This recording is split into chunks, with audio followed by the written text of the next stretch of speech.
Hi guys, gagawa tayo ng smoothie. Isang apple, isang carrot, saka half banana lang guys. Ayan, mag-smoothie tayo guys. So, ayan na guys. I-blender na natin siya. Ayan.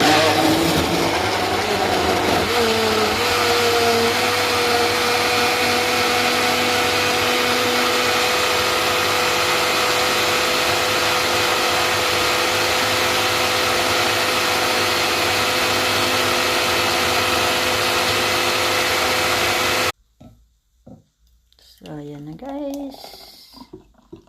Ayan. Ang ating smoothie.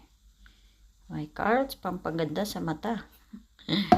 Ayan guys. Ito lang ang aking... Actually guys, kumain na ako kanina. 4 o'clock. Ngayon, ang oras is 6 o'clock. Bago ako matulog, inom.